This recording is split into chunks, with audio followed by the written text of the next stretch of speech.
hardest choices require the strongest wills. Thanos. Marvel's What If series. What If Zombies?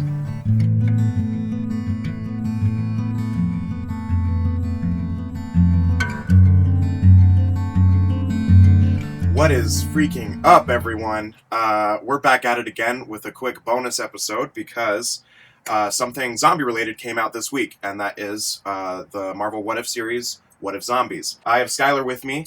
Go ahead and introduce yourself, Skylar. Sup? I'm Skylar Lees. I'm a connoisseur of all things Marvel, so that's why I'm here for sure. Yeah. When I first mentioned this podcast on social media, he came to me. He was like, "Dude, you gotta let me do Marvel Zombies with you." And I was like, all right. So he will be back a lot next year when we go through the Marvel Zombie comics. So you guys can look forward to that. So I really enjoyed this episode. I think it's my favorite one besides the third one. Yeah. This was a great episode because it matched two of my favorite things together: zombies and Marvel. Right. But yeah, what'd you think about the episode? No, dude, I loved it. I'm one of those people that stays up till 1 a.m. to watch the episode the moment it comes out. Yeah. And the moment it started, I was like, oh, we have a treat, man. Yo, when the portal opens and an Iron Man zombie shoots the henchman, that was so good. Oh yeah, it was dope. And it was wild because for some reason I never thought about it before of what it would be like if zombies had superpowers. And it would be insane. Oh yeah. It would suck. Oh yeah, in the comics, you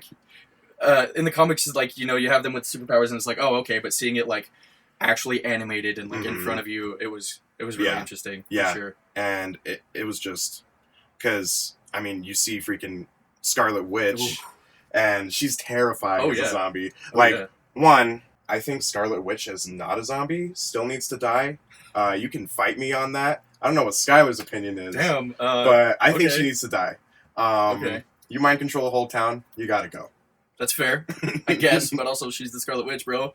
But also, I don't care. Okay. But anyway, and with Iron Man, and thank God Hulk wasn't a zombie. Right. Because that would have wrecked everyone. Yeah, for sure. Yeah. Okay, yeah. Mm-hmm. What would probably be the most terrifying superpower for a zombie to have, in your opinion? Oh, for sure. The growing of hope. When she grows and gets giant as a zombie. Oh yeah, I thought you were talking about the metaphorical. Oh, no. I was like, that's stupid, Skylar. No. Get off my channel. No, but having the freaking giant man aspect to it as a zombie, you can't fight that. Yeah. There's no way. Yeah. Well, Alina was like, she died like that. She's gonna come back a big zombie. Yeah. And I was like, probably. And then she was right. Oh yeah. And I think for me, if for some reason a zombie was able to have enough cognitive function to use mind control, that would be terrifying. Oh, yeah, that's true. Which you could argue, because Scarlet Witch probably would have had that if it was a more fleshed out story. Yeah. Because it's, the Scarlet Witch and she does control the whole town. So, there's that aspect of maybe she could have. That's a whole other what if story almost. Yeah, and it's you know Kilgrave, right? Oh, yeah. Yeah, and but Kilgrave, he controls people through words, so I don't think he would be effective in that way, but Scarlet Witch doesn't need words. She can just freaking touch your mind and then you're donezo. Yep, exactly. You're donezo, kid. But it was terrifying. Even just Hawkeye and Black Widow being zombies was just terrifying as well. For sure. I wanted to bring up that a virus has so much more strength than brute strength. A sickness that you can barely see. The Avengers were going out there, they're going to kick some ass. And then Ant-Man freaking bites him. Oh, yeah. And it's over. Yeah. They probably could have killed a lot of the zombies, but it was they got bit once and it was over. Yeah. And yeah. No, I feel that. Especially look at COVID right now, Yeah. We dropped what was it, 600,000 people in the span of 2020? Mm-hmm. A virus is for sure stronger. And then you mix that with an already brute strength Captain America. Yeah, Iron Man. Yeah. And it shows that the zombies are already just a little bit smart enough to be able to use that equipment or use magic. They're not they have a mental disease. And I thought it was cool that it came from the quantum realm. I thought it was going to be from space, but I thought it was cool that it was already there and it just hadn't been tapped in yet. Yeah. That was cool for sure. It was real cool. Man, that scene with Bucky and Zombie Cap was heart wrenching. It really was. I've been Team Cap for the longest time, and man, when he was like, "It's the end of the line," I was like, "Oh no!"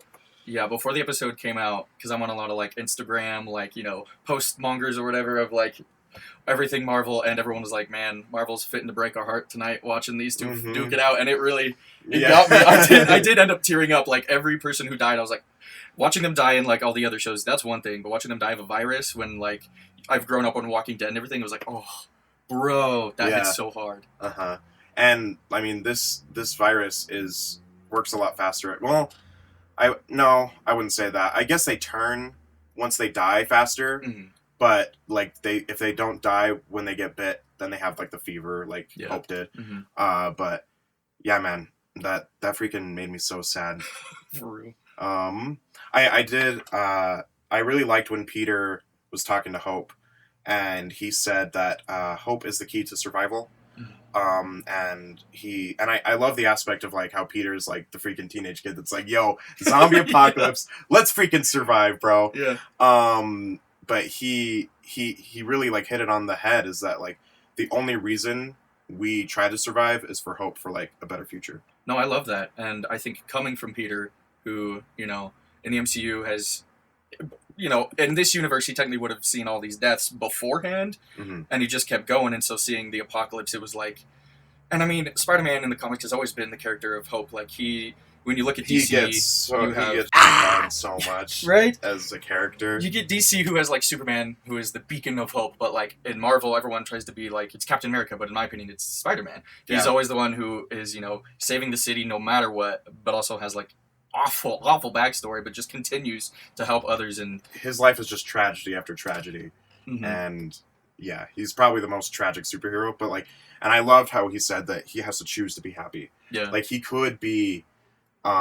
He could choose to be upset. He could choose to not have hope, but because he's freaking Peter Parker, he's just chosen to be happy and try to have a bright outlook. And I thought that was kind of weird at the beginning. I was like, dude, why is this kid so happy? Yeah, but it's because he's Peter Parker. Oh, you know, he's freaking gone through the ringer, and and we need to choose to be happy. And me and Skylar are the experts on choosing to be happy. Oh, yeah. For sure. Yeah, no, we're not. Don't talk to us about choosing to be happy. We choose sadness and depression most of the time.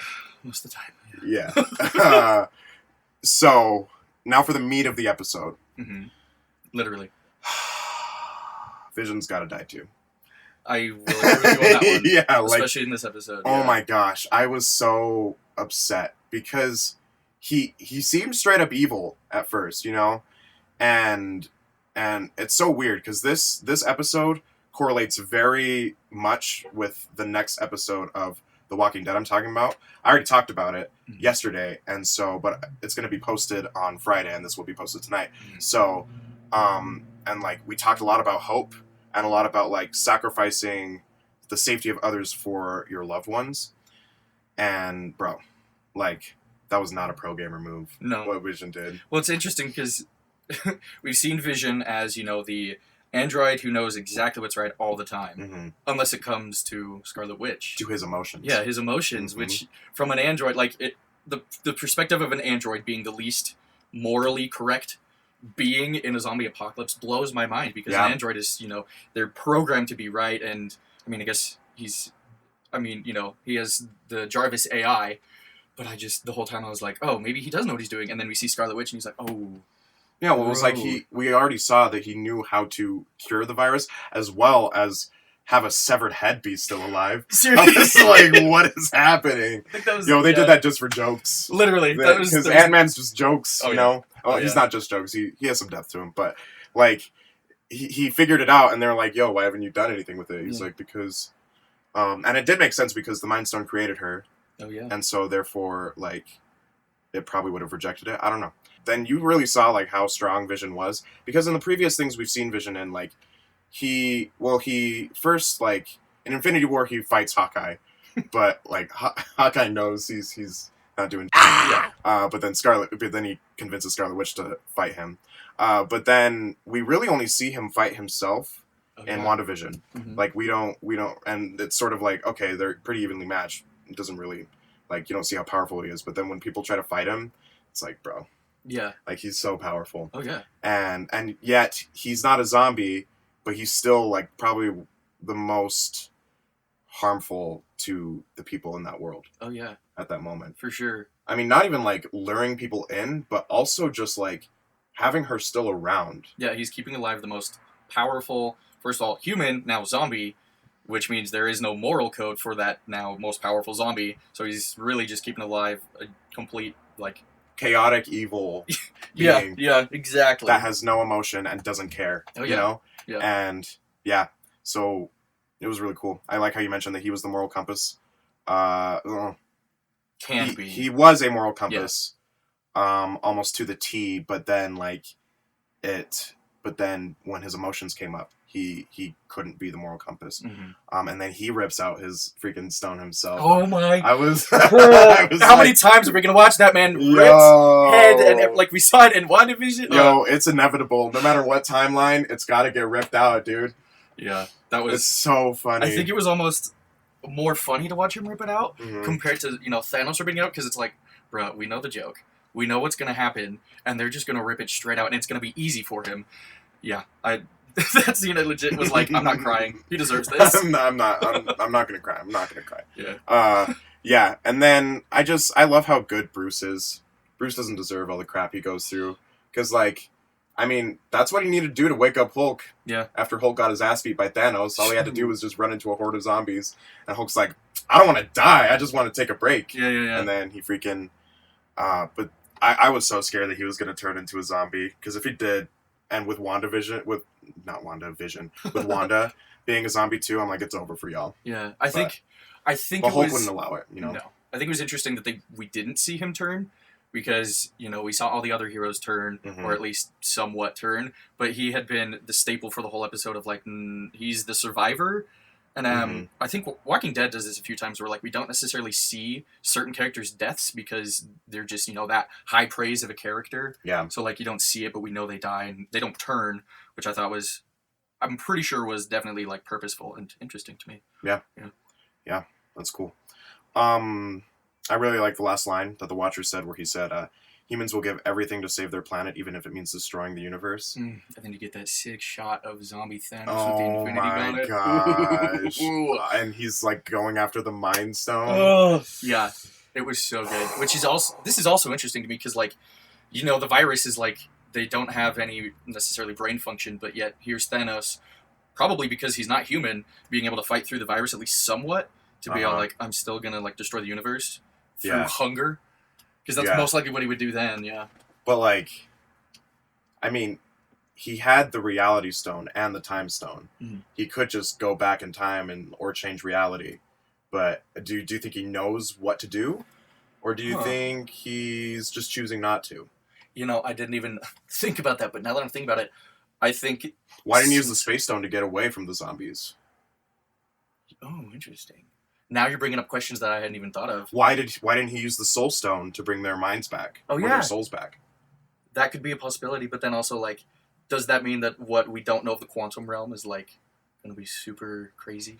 Yeah. I think the only reason he didn't fully turn, like, his brain was able to function with the Infinity Stones is because he wasn't human, but at the same time, the virus could still affect him somewhat. I think the reason why, like, because zombies, their goal is to basically multiply and eat, right? Their goal is to eat and then continue to spread the virus. And so, like, I feel like the powers that these characters had were just muscle memory. Because I mean, zombie viruses just attack the brainstem, so it's just all, like, primal, like, instinct. So it's just muscle memory to use their powers and stuff. Oh yeah. But I mean, Thanos only had those stones for a little bit, so I'm not sure. But he could have, like, seen what happened and been like, "This isn't my plan."